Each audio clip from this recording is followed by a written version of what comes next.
Hello students, welcome to my YouTube channel. तो आज हम शुरू करने वाले हैं 10+1 की फिज़िक्स और हम ऐसे ही चैप्टर वाइज चलेंगे और सारी की सारी 10+1 की जो फिज़िक्स है उसे कंप्लीट करेंगे।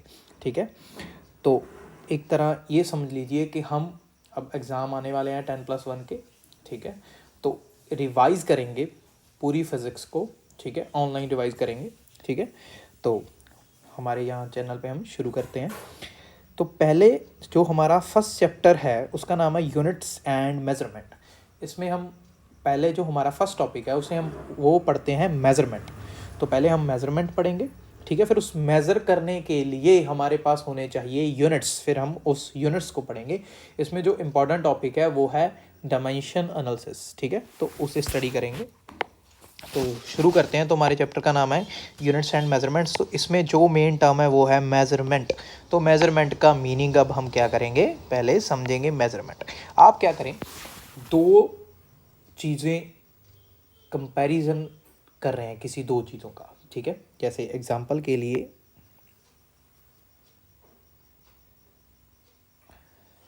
तो मेजरमेंट की डेफिनेशन में हम क्या लिखते हैं, देखो।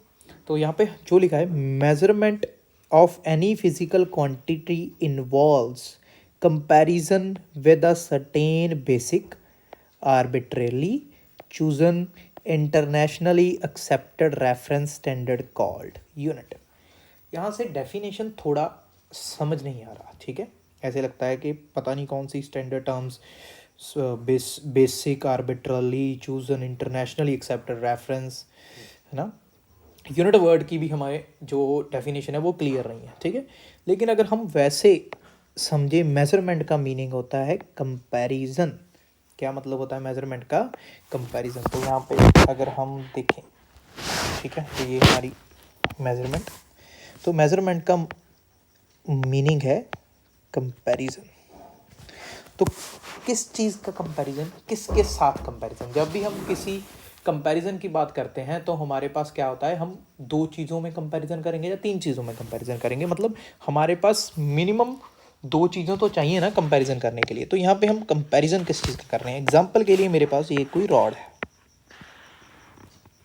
ठीक है, तो मैंने इसकी लेंथ फाइंड करनी है। तो आपके पास डिफरेंट मेथड्स होंगे इसकी लेंथ को कैलकुलेट करने के लिए। आपके पास स्केल हो सकता है, ठीक है, स्केल से मेज़र कर सकते हैं। आपके पास इंची टेप हो सकता है, आप उससे मेज़र कर सकते हैं। और अगर आपके पास ना स्केल है ना कोई भी इंस्ट्रूमेंट नहीं है आपके पास इसे मेज़र करने के लिए, तो आपने क्या किया, एक स्ट्रिंग ली। ठीक है, स्ट्रिंग ली, धागा लिया, उस धागे से इसे मेज़र कर लिया यहाँ तक कि उस धागे को हमने ब्रेक कर लिया, तोड़ लिया। ठीक है, कि इतना लंबा ये हमारे पास रॉड है। ऐसे मेज़र क्यों करना है? तो हमें ज़रूरत होगी कि इस रॉड की लेंथ जितनी हमें कोई चीज़ चाहिए। ठीक है, या कोई मेरे पास टेबल है, मैंने टेबल की लेंथ और ब्रेड्थ मेज़र करनी है। मेरे पास उस टेबल, जो टेबल की लेंथ ब्रेड्थ मैंने मेज़र करनी है। ठीक है, एग्जांपल के लिए यहाँ बना लेते हैं।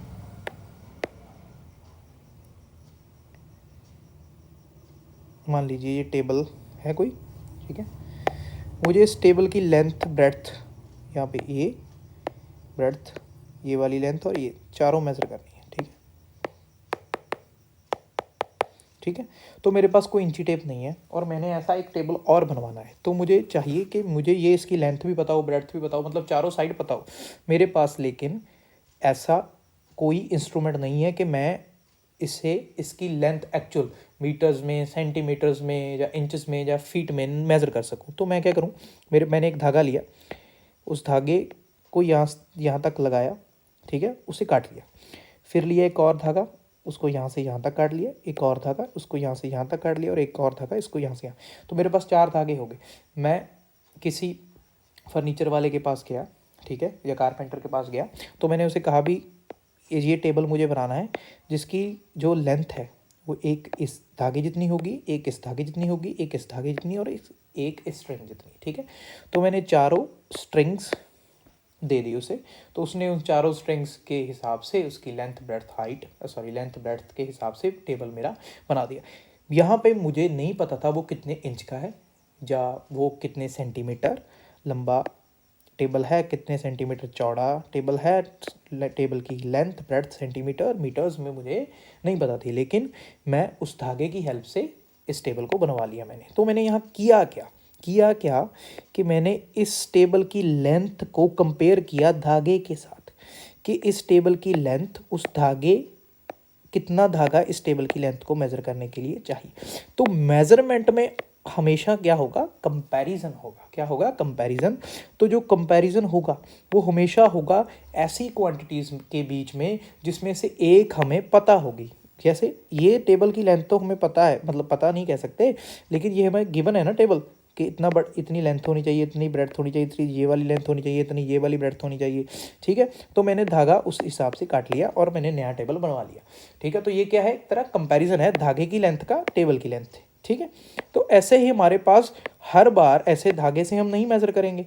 ठीक है, तो कई बार हम अगर हम ये सोचें कि किसी दूसरे को यहाँ दूर बैठे बनवाना है हमने टेबल, मान लो। ठीक है, हम क्या कहें कि हम उसे लेंथ ब्रेड्थ हाइट जो है वो व्हाट्सएप कर देंगे, तो व्हाट्सएप धागा थोड़ी कर पाएंगे। ठीक है, तब क्या करेंगे, तब हमें ये मेज़र करना पड़ेगा, क्योंकि ऐसा इंस्ट्रूमेंट उसके पास भी हो और हमारे पास भी हो जिसकी लेंथ ब्रेड्थ हाइट वो सेम उसके पास भी उतनी हो, हमारे पास भी।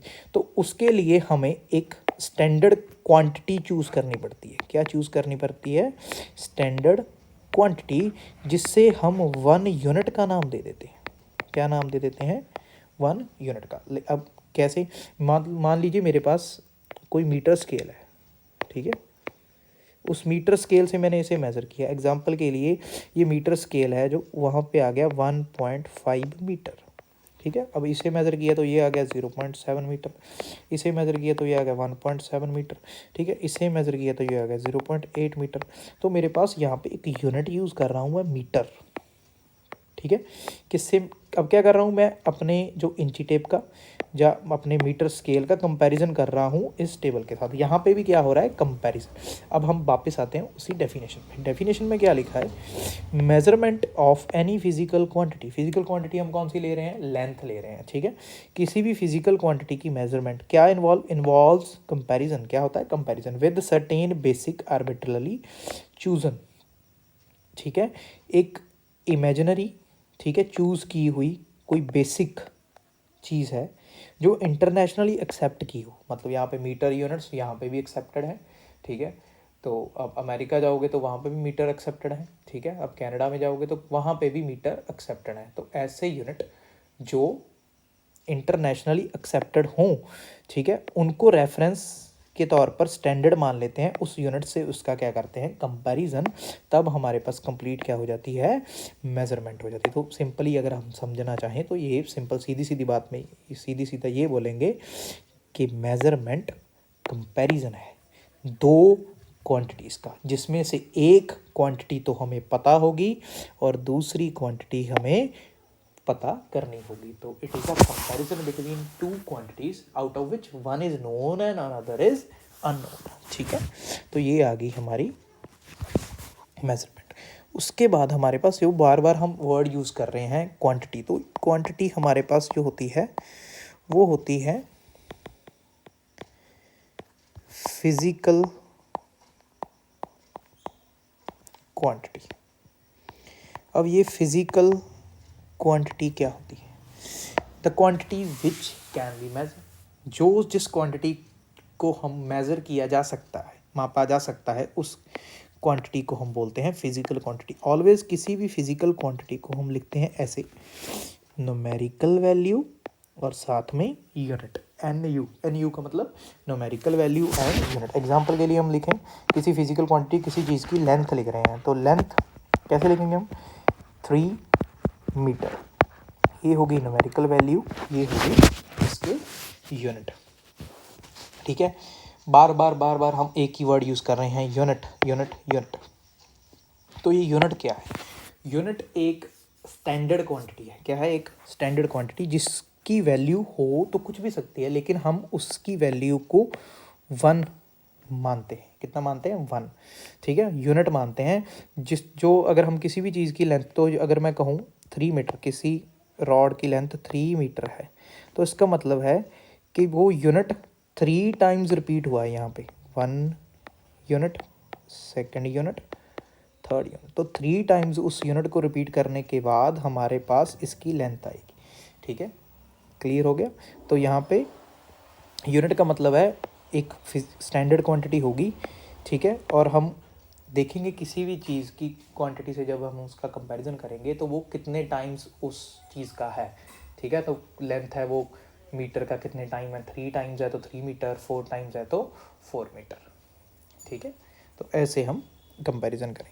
तो ये हमारे पास जो यूनिट है ये भी बहुत तरह के होते हैं। तो हमारे पास यूनिट हर बार अगर मैं कहूँ यहीं पे सोचूं भी यूनिट वर्ड यूज़ कर रहे हैं। ठीक है, अब हमें पता है लेंथ को हम कह देते हैं 2 सेंटीमीटर, सेंटीमीटर में भी मेज़र कर लेते हैं। जैसे आगे 2 मीटर, मीटर में भी मेज़र कर लेते हैं। 2 मिलीमीटर, लेंथ को मिलीमीटर में भी मेज़र कर लेते हैं। ठीक है, उसके बाद लेंथ को हम फीट में भी मेज़र कर सकते हैं, 3 फीट। उसके बाद हम कहते हैं 100 इंचज़। ठीक है, जो 20 यार्ड्स। तो हमारे पास लेंथ के मेज़र करने के बहुत सारे यूनिट्स हैं, लेकिन इनमें से कोई तो एक ऐसा होगा ना जो इंटरनेशनली एक्सेप्टेड होगा, वो हमारे पास है मीटर। ठीक है, ये कैसे एक्सेप्ट हुआ। ठीक है, तो हमारे पास यहाँ पे इस चीज़ को समझने के लिए टॉपिक है जिसका नाम है सिस्टम ऑफ यूनिट्स। क्या टॉपिक है? System of units. ठीक है, तो internationally the international system of units. तो हमारे पास सिस्टम ऑफ यूनिट्स हैं, वो कौन से हैं?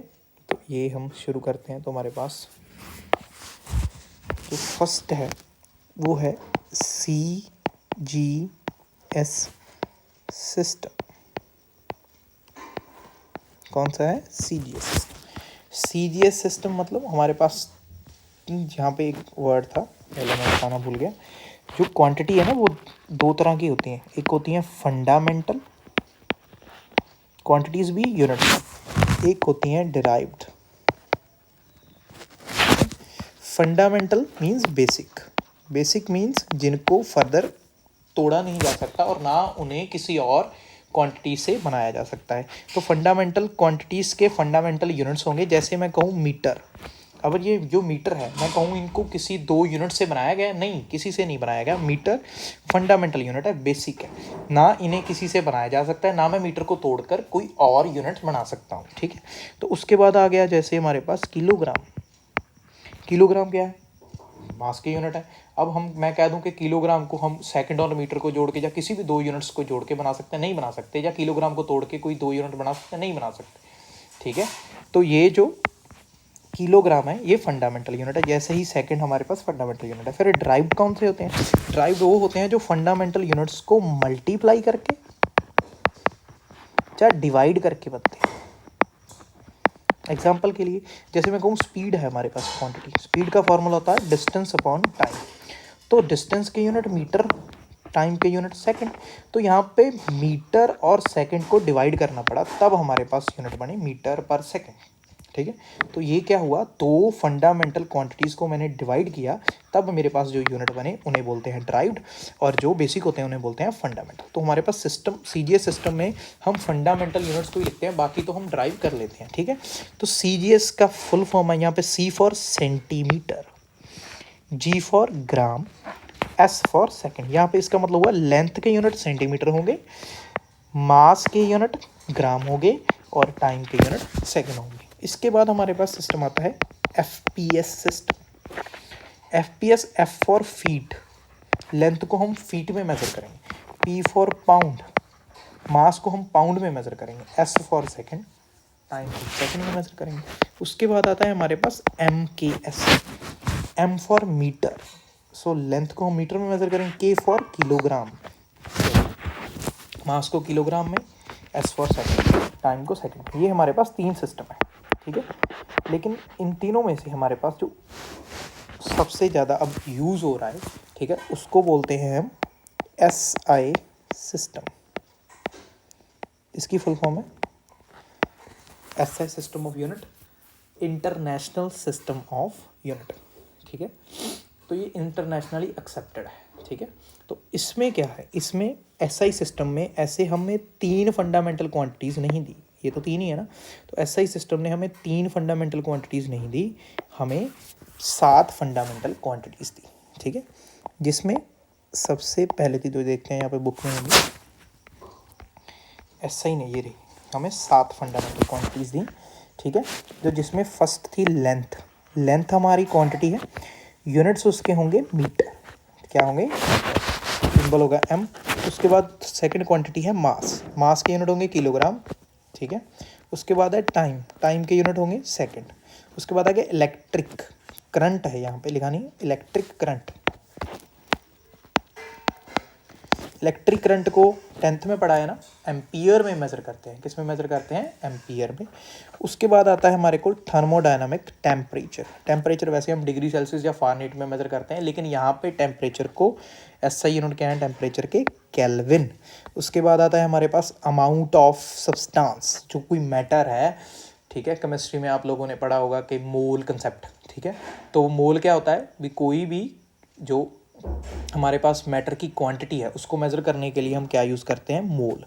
लास्ट में आती है ल्यूमिनस इंटेंसिटी। ल्यूमिनस इंटेंसिटी मतलब कोई भी जो लाइट है उसकी ग्लोनेस कितनी है, इंटेंसिटी कितनी है उस लाइट की, उसको मेज़र करने के लिए यूनिट यूज़ करते हैं कैंडेला। ये 7 हमारे पास एसआई यूनिट है, एसआई सिस्टम के यूनिट है। इन्होंने 2 यूनिट और दिए, ठीक है, यहाँ पे लिखे नहीं आई थिंक, शायद 2 यूनिट और दिए।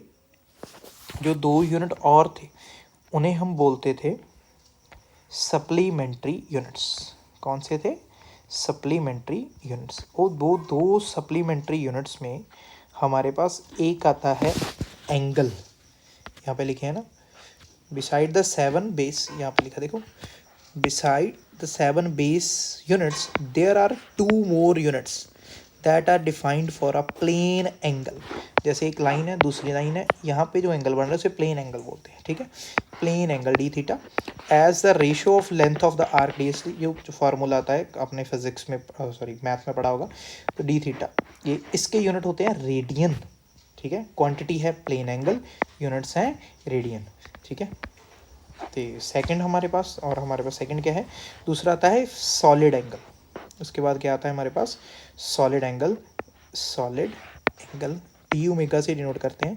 सॉलिड एंगल है जो हमारा, उसके यूनिट है स्टी रेडियन। सो रेडियन किसके हैं, प्लेन एंगल के, स्टी रेडियन। ये कौन से हैं, 2 सप्लीमेंट्री यूनिट्स हैं, और ये हमारे 7 बेसिक या फंडामेंटल यूनिट्स, ठीक है। इनकी डेफिनेशन बाद में करते हैं, ठीक है।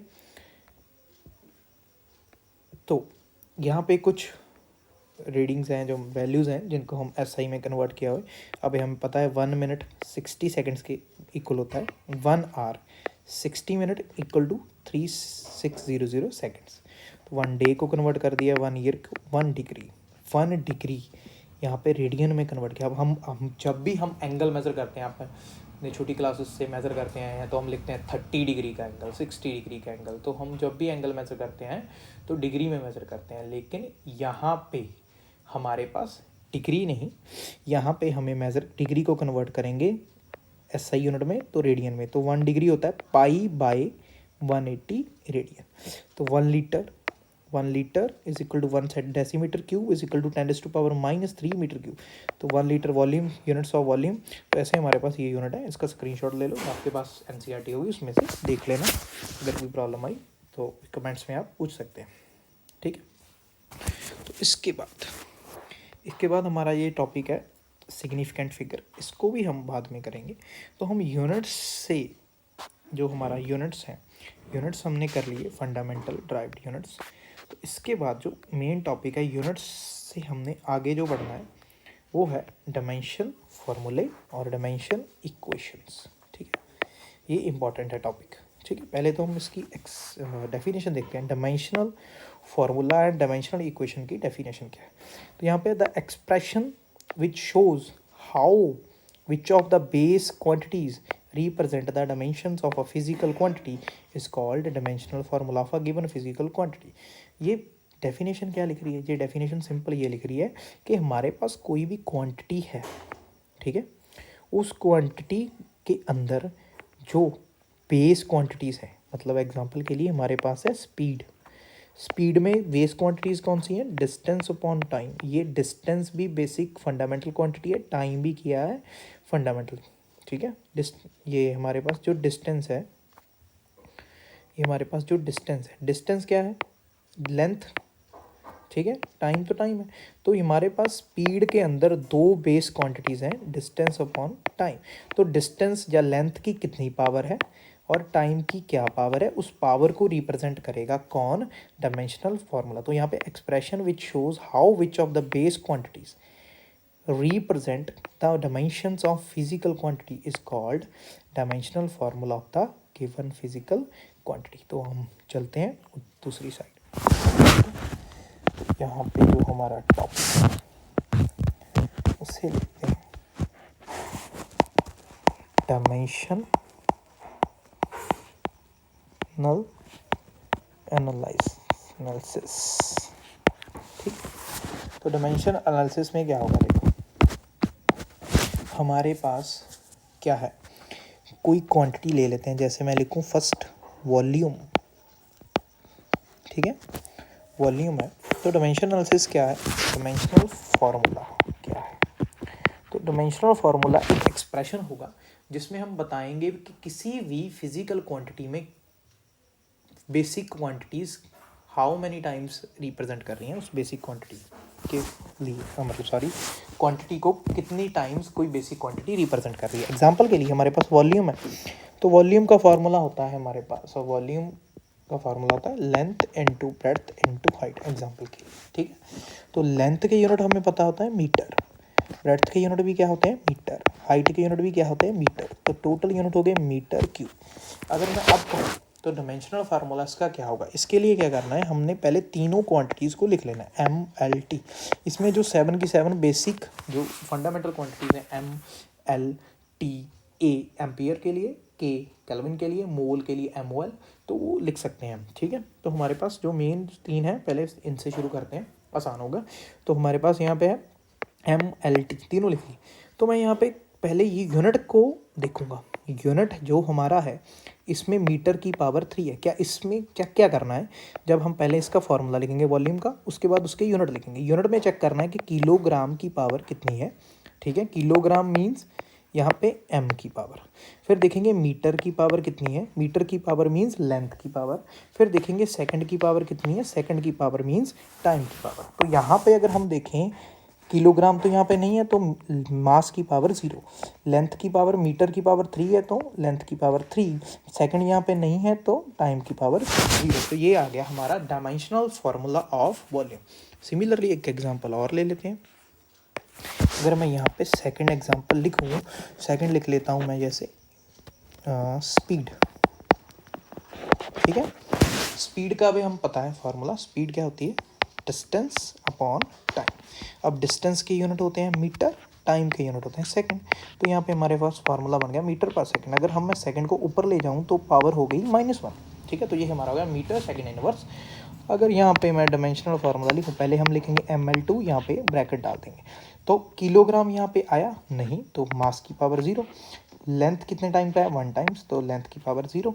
तो सेकंड -1, तो टाइम की पावर -1। तो ये हमारा हो गया डायमेंशनल। तो यहाँ क्या देखना है, किलोग्राम तो यहाँ पे है ही नहीं, तो m की पावर 0, मीटर की पावर 1 है, तो l की पावर 1, सेकंड की पावर -1 है, तो टाइम की पावर -1, ठीक है। तो ये हमारा डायमेंशनल फॉर्मूला, ठीक है। तो ऐसे ही हमारे पास क्वांटिटीज़ हम लिखते जाएंगे, तो उसका डायमेंशनल फार्मूला। तो शुरू से शुरू करते हैं, बिल्कुल बेसिक क्वांटिटी से। तो फर्स्ट हम लेते हैं एरिया। एरिया के यूनिट होते हैं मीटर सेकेंड, मीटर स्क्वायर। तो डायमेंशन फार्मूला होगा m0 l2 t-2, ठीक है।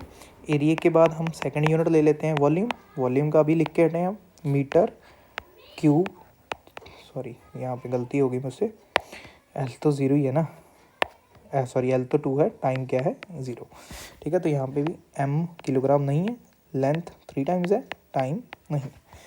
तो थर्ड यहाँ पे हम लिखते हैं डेंसिटी। डेंसिटी जो आपने पढ़ा होगा, डेंसिटी क्या होती है, डेंसिटी को रो से रिप्रेजेंट किया जाता है, ये होती है मास अपॉन वॉल्यूम। ठीक है, तो मास जो हमारा है, मास के यूनिट होते हैं किलोग्राम, वॉल्यूम के यूनिट ऊपर लिख रखे हैं मीटर क्यूब। अगर हम इसे सही करके लिखें तो किलोग्राम मीटर इनवर्स क्यूब बन गया। तो इसका जो डायमेंशनल फार्मूला होगा वो क्या होगा, MLT पहले लिख लेंगे, kilogram 1 times, metre -3 times, second 0। तो ये आ गया हमारे पास डेंसिटी का डायमेंशनल फार्मूला। फोर्थ क्वांटिटी हम लिख लेते हैं स्पीड। स्पीड होती है, एक होती है velocity.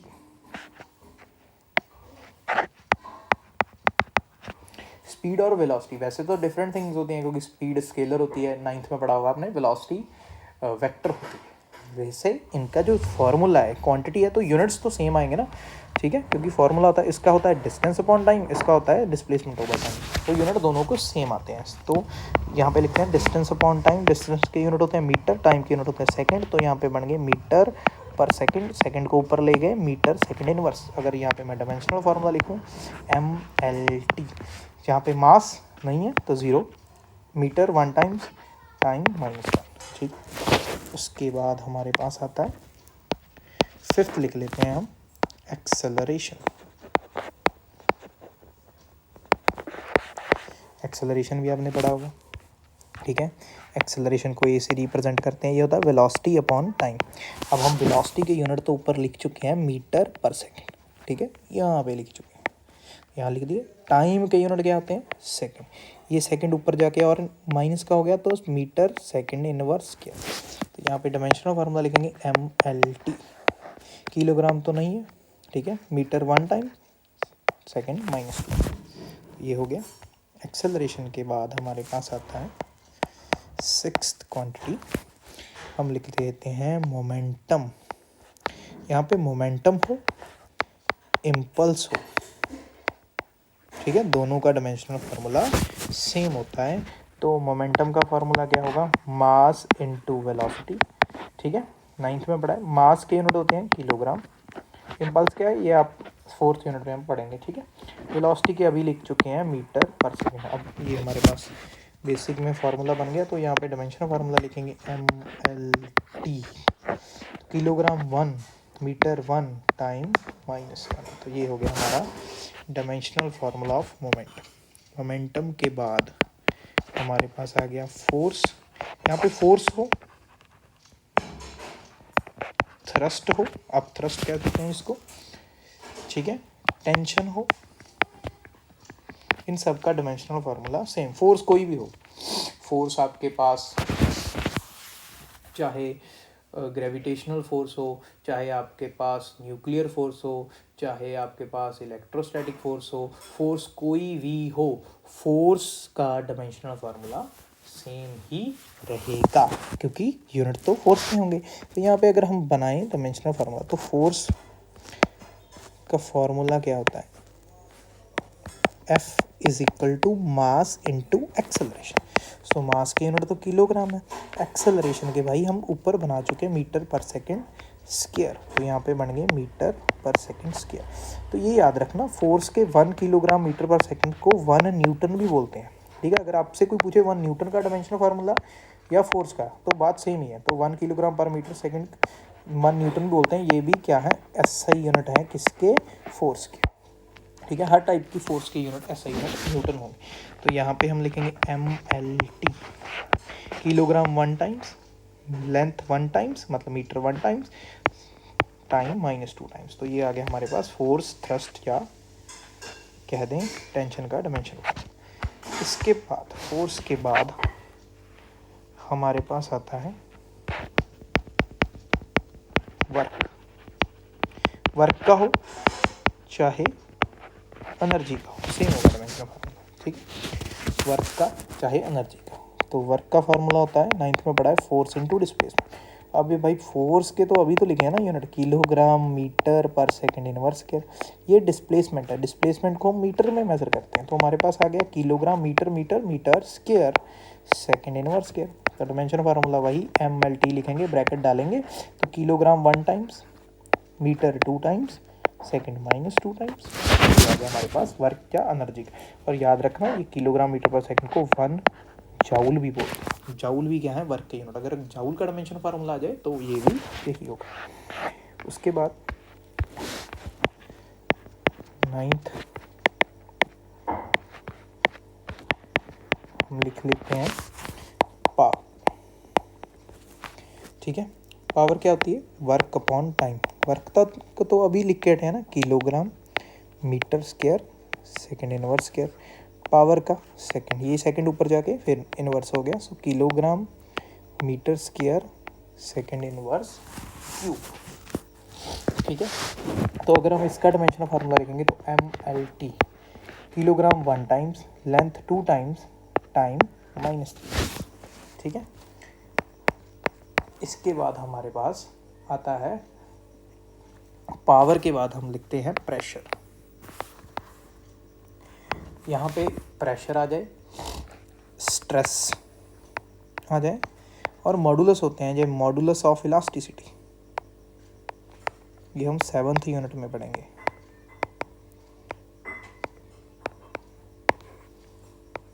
Modulus of elasticity.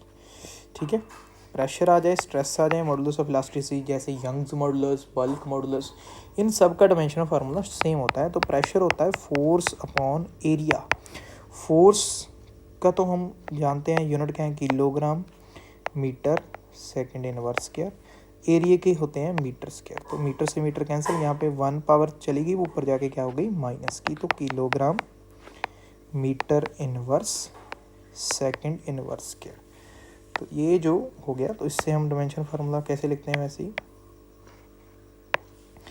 MLT। ठीक है, तो kilogram 1 times metre -1 times second -2 times. तो ऐसे हमारे पास ये हो गए। ठीक है, तो मैं क्या करता हूँ, आपको कुछ फार्मूले लिख के देता हूँ, उससे क्या करना है, आपको डायमेंशन फार्मूले बनाने हैं, तो ट्राई करने हैं, ये आपके लिए वर्क है। ठीक है, तो जैसे हमारे पास सरफेस टेंशन,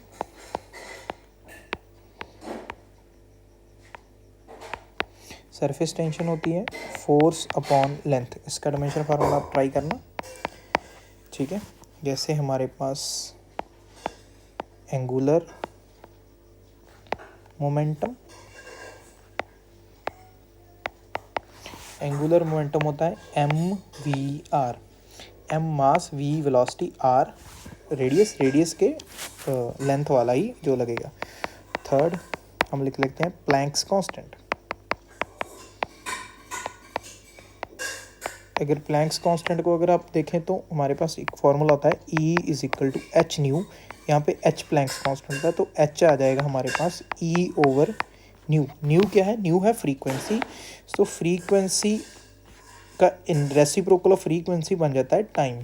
तो यहाँ पे E × टाइम हो गया, E है एनर्जी, T है टाइम। तो ये मैं बना ही देता हूँ। एनर्जी का डायमेंशनल फार्मूला तो हमें पता है, एनर्जी और वर्क का क्या था, M1L2 T-2, टाइम का हो गया T1। ठीक है, तो ये हो गया M1L2, ये टाइम से कैंसिल हो गया तो T-1, तो ये हमारे पास किसका आ जाएगा, प्लैंक्स कांस्टेंट का। ठीक है, ऐसे ही आपको ये ट्राई करने हैं। ठीक है, तो कर लीजिए आप ट्राई। फोर्थ हमारे पास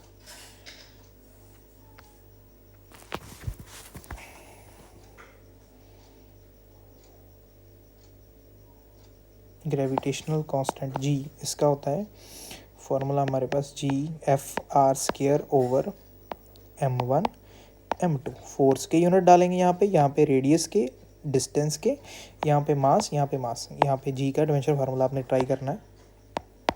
ठीक है, तो उसके बाद आप ट्राई कर लो।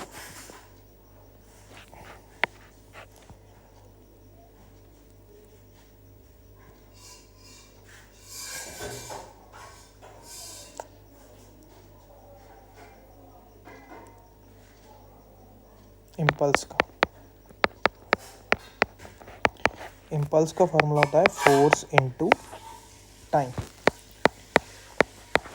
ठीक है, उसके बाद आप ट्राई कर लो ईटा का। ईटा होता है force upon R into V. यहाँ पे आर रेडियस है, वी वेलोसिटी है, एफ फोर्स है, ईटा ईटा होता है कोफिशिएंट ऑफ विस्कोसिटी। तो आज के लिए इतना ही। मैं ये जो 5-6 फार्मूले दिए हैं मैंने, इनको मैं सॉल्व करके नेक्स्ट वीडियो में डाल दूंगा। ठीक है, सोल्यूशन आपके लिए, तो आपने इनको ट्राई करना। आज के लिए इतना ही। Thank you for watching.